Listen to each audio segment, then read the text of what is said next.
တခါတော့ကတောအုပ်ကြီးတစ်ခုမှာချစ်စရာကောင်းတဲ့ဝက်ဝံမိသားစုနေထိုင်တဲ့ကွယ်တောထဲမှာရှိတဲ့လှပတဲ့အိမ်လေးထဲမှာဖေဖေဝက်ဝံမေမေဝက်ဝံကိုကိုဝက်ဝံနဲ့ဘေဘီလေးဝက်ဝံတို့ကနန်းနဲ့စာစားနေကြတဲ့ကွယ်။အိုးပြားရီအိုးရဲ့ပြားရီတွေကုန်းတော့မှာပါလား။ပြားရီရှာဖွေခီးထွက်ဖို့အချိန်တန်ပြီ။မေမေဝက်ဝံကပြောလိုက်တဲ့အချိန်မှာဖေဖေဝက်ဝံကလည်းဒါဆိုခီးထွက်ဖို့ပြင်လိုက်တော့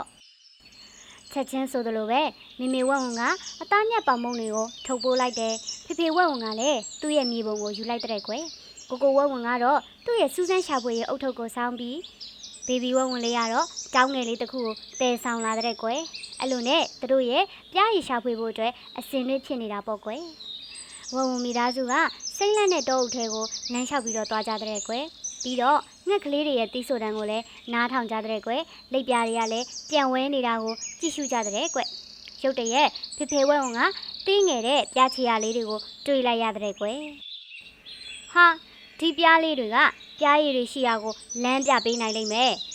ခရင်လန်းတစ်လျှောက်မှာလည်းဝက်ဝံမိသားစုကရှင်တွေယုံတွေဇီးကွက်တွေစတဲ့တိရစ္ဆာန်မျိုးမျိုးနဲ့တွေ့ဆုံခဲ့ကြတဲ့ကွယ်စိတ်ထားကောင်းတဲ့တိရစ္ဆာန်လေးတွေတကောင်စီကနေပြီးတော့ပြားတွေကဘယ်နေရာတွေမှာရှိနိုင်နေဆိုတာကိုလည်းအရေးမျိုးတစ်ခုစီပေးခဲ့ကြတဲ့ကွယ်ပြားတန်နောက်ကိုလိုက်သွားပါဆိုပြီးဇီးကွက်ကြီးကလည်းပညာရှိစွာပြောပြခဲ့တဲ့ကွယ်